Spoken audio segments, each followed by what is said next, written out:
Doc Randy, ito nga po no, kaliwat kanan po ngayon itong mga road rage na nararanasan natin dito sa Pilipinas. Ngayon ang tanong, may Right. psychological factors po ba kung ano po ang sanhi nito? Is there an explanation kung bakit nga ba mas madali mag-init ang ulo ng tao kapag behind the wheels na siya?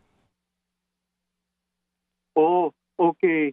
Well, first of all, meron talagang mga taong prone to anger, okay? Especially road rage.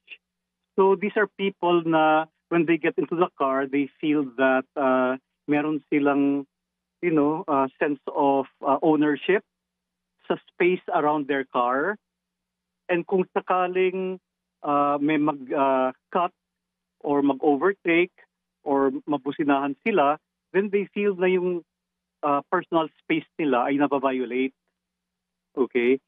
So in other words, itong mga taong nag-road rage, no, medyo extended yung personal space nila, not only inside the car but a big area around the car. Pag nasa labas na. Yes. Aside po dun sa sense of ownership na binabanggit ninyo, may factor din po ba dyan yung halimbawa kung stress yung tao galing sa work or may personal na problemang pinagdadaanan kung bakit mas mabilis nagiinit yung ulo sa kalsada? Yes. Lahat yan ay all of the above. Okay?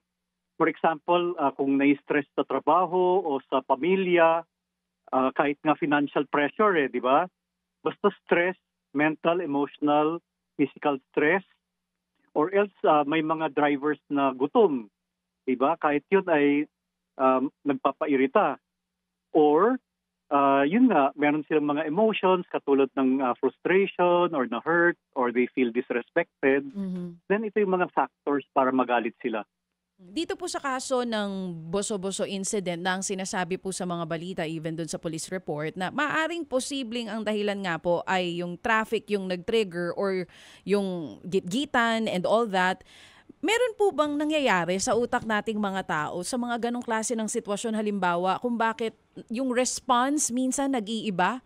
Kumbaga normally hindi ka naman ganon pero may physiological response na nagpapalala ng emotions natin or galit? Yes, especially stress. Okay? Tapos kung yung stress ay nahaluan pa ng emotions, for example, frustration, then talagang mas madaling magalit. And hindi lang galit, pwedeng tumindi yung galit and maging rage.